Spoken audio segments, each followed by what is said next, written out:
Hey everyone, welcome back to Test Walkthroughs. Today I'm going over the math section, no calculator, May 2021 US SAT exam. If you liked the video and you found it helpful to you, please click like and also subscribe for future videos. I'm also going to be including timestamps in the description box below, so if there's any questions that you want to skip right to and you just want to see how to do it, just click the links in the bottom and it will jump you to that part of the video. So I'm going to go to question number 1 and let's start. Okay, question number 1. Two lines intersect as shown. What is the value of x? So we see over here that we have vertical angles. So that means that these two angles have to be equal to each other. So what I do is I'm going to set an equation where these two angles are equal. So I have 5x plus 5 is equal to 7x minus 35. I'm going to subtract 5x from both sides. I'm going to add 35 to both sides. I'm going to get 40 is equal to 2x. Divide both sides by 2. And then x is equal to 20. So for number 1, the answer is B. Number 2, what is the positive solution to the given equation? All right, we have an absolute value equation. So the way that we do this problem is we set the absolute value equation without the absolute value to equal to 8. So we say 2x minus 4 is equal to 8. We're going to add 4 to both sides. 2x is equal to 12. Divide both sides by 2. X is equal to 6. So for number 2, the answer is C, 6. Let me see, where's number 3? Number 3 is down here. Which of the following is equivalent to 4x cubed plus 8x squared? So if we look at all these answers here, this is a cube, this is a square, so you cannot add them. 12 times 2 is 24. That's not it either. Let's try C. 4x squared times x is 4x cubed. 4x squared times 2 is plus 8x squared. The answer should be C. Let's check D. X squared times 12 is 12x squared. X squared times x is x cubed. 12x squared plus x cubed. That's not it. So for number 3, the answer is C. Number 4. 2n plus 12 is equal to 26n. What is the value of 6n? All right, so we're trying to find 6n. So we're not just finding n, we're trying to find 6n. All right, so 2n plus 12 is equal to 26n. I'm going to subtract 2n from both sides. I'm going to get 12 is equal to 24n. And if I want 6n, I could divide both sides by 4. 12 divided by 4 is 3. 24n divided by 4 is equal to 6n. So 6n is equal to 3. The answer is C for number 4. Number 5. Quadrilateral ABCD is shown. Which equation shows how the measures of the angles of the quadrilateral are related? All right, so quadrilaterals are easy because you can just add everything together.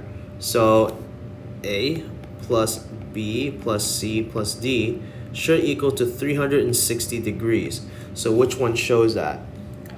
Angle A is X, angle B is 90, angle C, oh, it looks like answer A should be our answer. 5, the answer is A because each of these represents the angles. This is A, this is B, this is C, and this is D. And all of them together should give you 360. So 5, the answer is A. You guys can check the rest of these answers, but I'm pretty confident that I got the right answer here. Number 6, in the triangle, right triangle, ABC, the length of side AC is 12, the measures of angle A is 40, and B is the right angle. Which of the following can be determined using the information given? So I'm going to draw myself this right triangle, and I'm going to label what they gave me. Angle A is equal to 40 degrees, and AC is equal to 12, and B is the right angle. So this is angle B, this is the right angle. Which of the following can be determined? Okay, so the measure of angle C. Well, I can figure out the measure of angle C because the measure of angle C is 50. The reason why is because we have 90 degrees which is the right angle over here.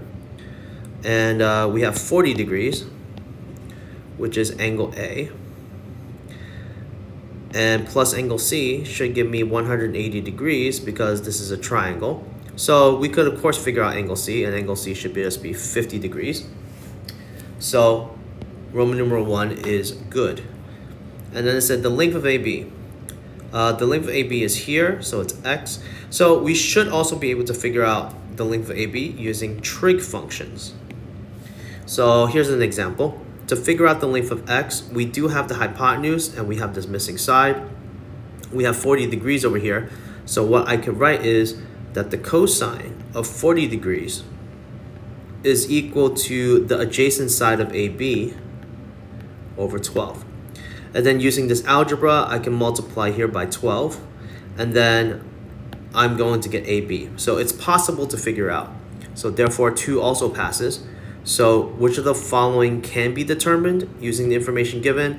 It should be both answer choices, 1 and 2. So for 6, the answer choice is C. Number 7, in the xy plane, line L has a slope of 2, line K is perpendicular to line L, and it contains the point 4, 2, which of the following is the equation of line K? Alright, so if we know that the slope of line L is 2, and the slope of line K then has to be negative 1 over 2, the reason being is that it will be the negative reciprocal, or basically opposite sign and reciprocal. So if the slope of line L is 2, then the slope of line K has to be negative 1/2. So if you look at the answer choices now, the slopes are the numbers in front of the variable of x. So if it's negative 1/2, we know that A and B are gone, and we're left with C and D. Now we're going to plug in the point 4, 2. So I'm going to try to plug it into D. I think the answer should be D. So I'm going to say 4, 2 is plugged into here. We could test both. But test D first. So I'm going to get 2 is equal to negative 1/2 times 4 plus 4. 2 is equal to negative 2 plus 4. And I get 2 is equal to 2. Okay, so this works out. So the answer here should be D for number 7. Number 8. C is equal to x over y. The given equation relates the variables of c, x, and y, where c is greater than 0, x is greater than 0, y is greater than 0. Which equation correctly expresses y in terms of c and x? So the way that we do this is notice that y is by itself here. So our job is to get y by itself. So right now we have the equation of c is equal to x over y. What we can do is we could put c over 1, and if we cross multiply, we're going to get c times y is equal to x, and we want y by itself. You see here all the answer choices, y is by itself, so we will divide both sides by c. Then we get y is equal to x over c. So which one has x over c? It'll be answer choice D. So for number 8, the answer is D, x over c. Number 9. The function of f is a linear function. The y-intercept of the graph of y equals to f of x in the xy plane is 0, negative 12. What is the y-intercept of the graph of y is equal to f of x plus 2? All right, so what we can do is we have the current y-intercept of 0, negative 12. So 0, negative 12 is down here. And then what happens is you're going to take this graph and you're going to add 2, which means you're going to move it up 2. So the new y-intercept is going to be 0, negative 10, because you had to move it a total of 2 distance upwards. So the answer here should be answer choice, let me see, xy plane this, and the y-intercept of this graph. So it's going to be answer choice B. Why? Because it went from negative 12 to negative 10. So for 9, the answer is B. Okay, number 10. which of the following is or are an x-intercept of the graph of y equals to x plus 3 times x minus 2 all over x in the xy plane? All right, so the hint here is to always look at it this way. If ever you have a fractional equation in some way or fractional form or expression, and they want something where it says the x-intercept of the graph. So that means they want y is equal to 0. So where y is equal to 0 is whenever the numerator is equal to 0. Okay, so what we do here is we say x plus 3 is equal to 0. We also say x minus 2 is equal to 0. And then we get that x is equal to negative 3. And x can also equal to positive 2. However, you will not include the answer of 0 in this case because we only care about the numerator. If x was equal to 0, because you're saying, hey, look at this, can't we put x equals to 0 from the denominator? We cannot, because then the fraction would be considered undefined. Okay, because then you're going to get left with something over 0. All right, it'll be some expression, it'll be some value over 0, and then this would be considered undefined. So this would not work. Okay, so the only answers that would work is if x equals to negative 3 and x equals to 2. So Roman numeral 1, Roman numeral 2. So for number 10, the answer should be C. All right, number 11. And just as a favor, if you guys like the content so far and you feel like this is helping you out, please consider clicking the like button. It'll help me out a lot in the channel, and it'll keep me motivated to keep making videos faster. So thank you very much, guys. Okay, number 11, it says in the graph of y is equal to 2x minus 2 to the x minus a, where a is the constant, what's the value of a? Okay, so what we want to do here is think about the graph of y equals to 2 to the x. So in the graph of y to the 2 to the x, this is a power function. So what usually happens in this case is that if you draw it like this intersection point over here is going to be 0, 1. So in this graph of y equals to 2 dx, whenever you have x equals to 0, the y value would equal to 1. Now let's see what happened in this graph though. So this is my y value of 1. It goes 1, 2, 3, 4. So it actually went down 4 units. So that means that it shifted down 4 units. So a has to be equal to 4 for number 11 to show that the graph moved downwards, because its original y-intercept was 0, 1, and since its new y-intercept is 0, negative 3, it means that it went down 4 units.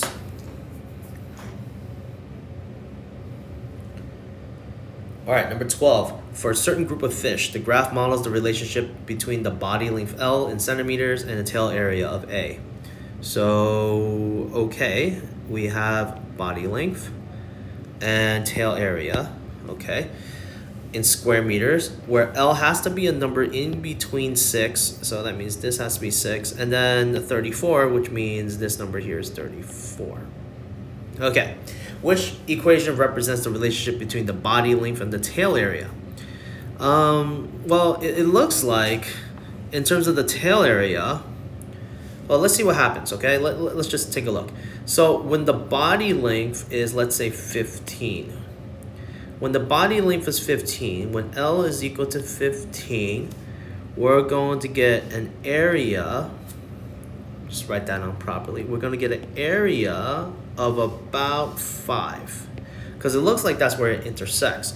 So we're looking for one of these equations, A, B, C, D, that fits this idea. So when L increases to 15, A should be equal to 5.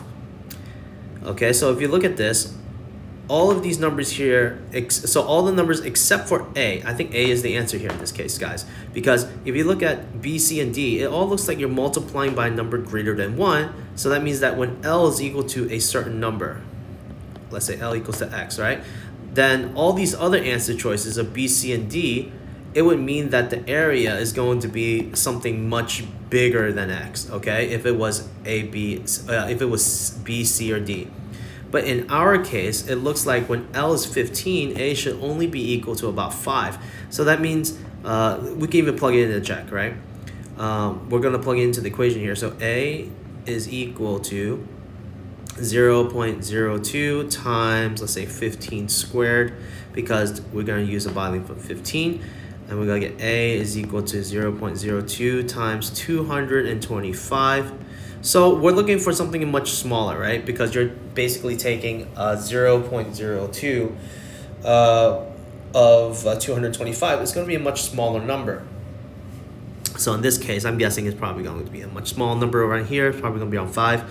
So the answer choice for number 12 should be A. Everything else will make it too big.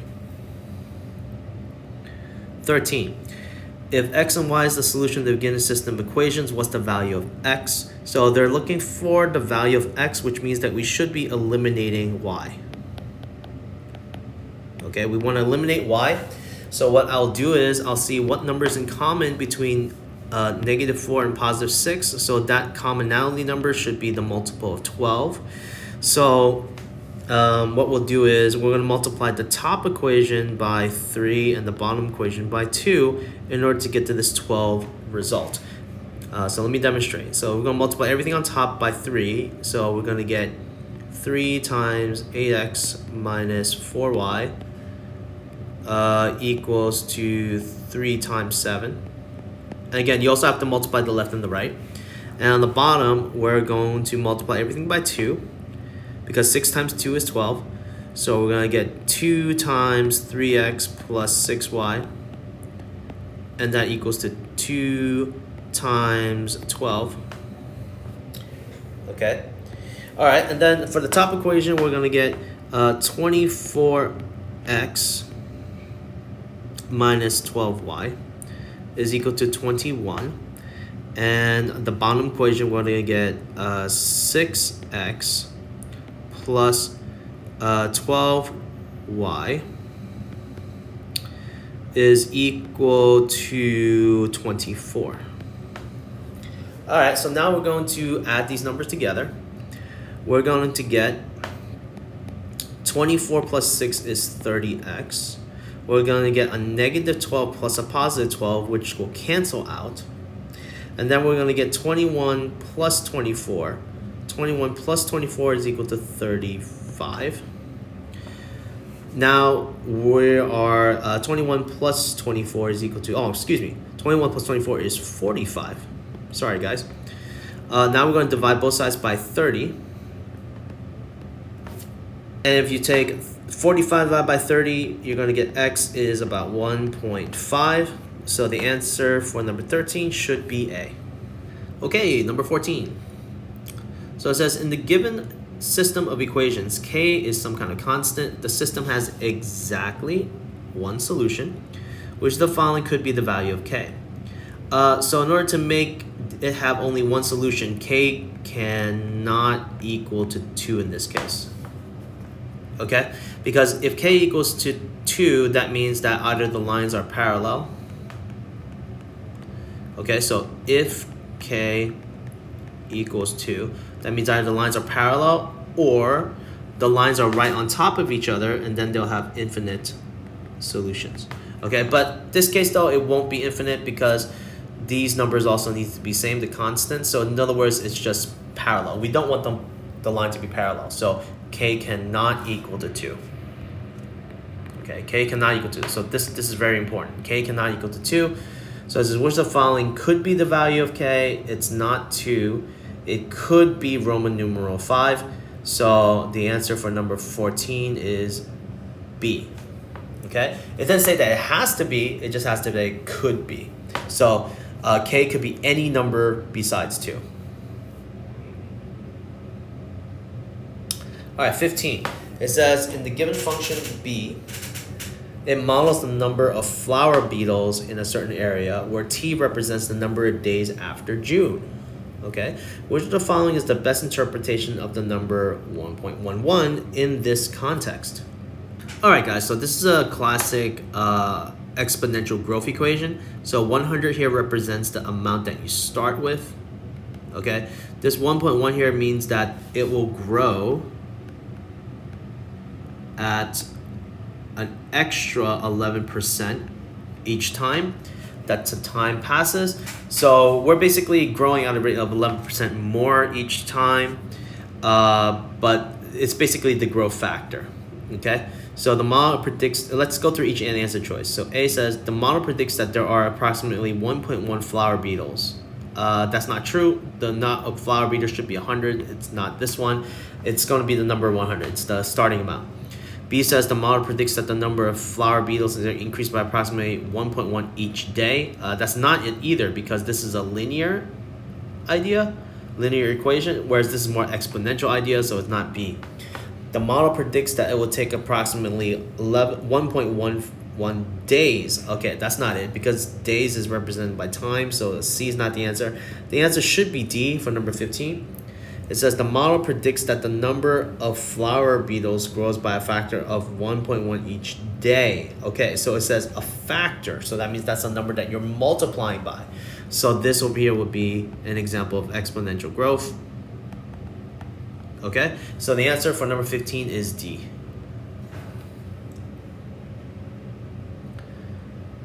All right, now we're going to the calculator section, the non-calculator section of the grid-ins. So again, let's start with number 16. And again, if you guys like the content, please consider hitting a like if you haven't already. It'll really help out my channel. And subscribe for more videos. Number 16, in the xy plane, the graph of y is equal to 1/2 of x plus b, where b is a constant and it intersects the x-axis at -6, 0. What is the value of b? All right, so to do this one, we can just plug in the value. We get y. I'm gonna get my pen back out again. We'll get y is equal to 1/2 x plus b. We're gonna plug in the values that we have here. We're gonna get 0 is equal to 1/2 of -6 plus b. I'm gonna get 0 is equal to -3 plus b. We're gonna add 3 to both sides. And our final answer should be that 3 is equal to b. Okay, so for the answer, number 16, the answer is 3. Number 17, for part of a trip, a car traveled directly away from its starting point at a constant speed.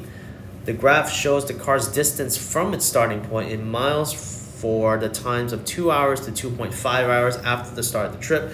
What is the speed in car in miles per hour during this part of the trip? So this is a straight line, so therefore there has to be, the speed is the slope. The speed of the car is equal to the slope. Okay? Whenever you're going to get distance divided by time. But you have to be careful. It's distance over time in terms of the change in distance over the change in time. Okay? So let's do change in distance over change in time. So change in distance over change in time here is we went from 135, okay? And we're going to take that final distance and we're going to subtract our starting distance is 110. We're going to take our end time of 2.5 and we're going to minus our start time of 2.0. Then what we get is we're going to get 135 minus 110 is 25. 25 is going to be divided by 0.5. So then if we take 25 divided by 0.5, we get 25 divided by 0.5. So that's means saying divided by half, which means 25 is multiplied by 2. You get an answer of 50. So for number 17, the average speed of the car during this time period should be, what is the speed of the car? So that speed should be 50. Again, distance over time will equal to the speed. Time equals to speed. Okay, so you have to actually do that subtraction. Okay, I have some students before that just kind of pick the dot over here or pick the dot over here and then they just did the math. That doesn't work out. So for example, I'll show you why it doesn't. If you just took 110 and you divided by 2, 110 divided by 2, you're going to get 55. Okay, and that's not the right answer. So what you have to do is you have to take the change in the distance over the change in the time, and that would give you the correct answer of the speed. Okay, so just again, the answer for number 17 is 50. 50. All right, number 18. It says in the xy plane, the graph of a given circle, given equation is a circle. What is the radius of the circle? All right, so what we do here is we complete the square. Just to make it pretty quick, what I'll do is I'll take this middle number and this middle number, because the coefficients in front of the x squares are not anything bigger than 1. It's just 1. What we do is we take -8, we divide that by 2, we're going to get -4. And then what we do is we take the -4 and then we square it and we get 16. We take the -10, we divide it by 2, we're going to get -5. Again, we take that -5, we square it, and we're going to get 25. Okay? And then what we do is we take 16, we plug it here, 25, we plug it in here, and we add all those variables. We take 40 plus 16, we take and then add another 25. So what we get is we do 40 plus 16 plus 25, which gives you 81. And then what you do with 81 is you take the square root of 81 and you get 9. That would be your radius. Okay? 9 would be your radius of the circle. So what we do is first step, we complete the square. Okay? We complete the square. Second step, we take the values and we add it to the existing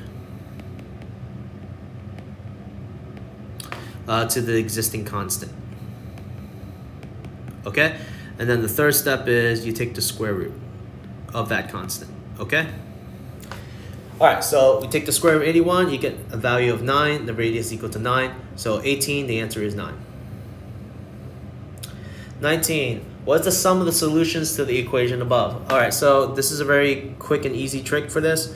I was looking at this problem here. I can't really see an easier way to do it because you can't really factor this. There's no real factors of 7, so you might have to do the quadratic.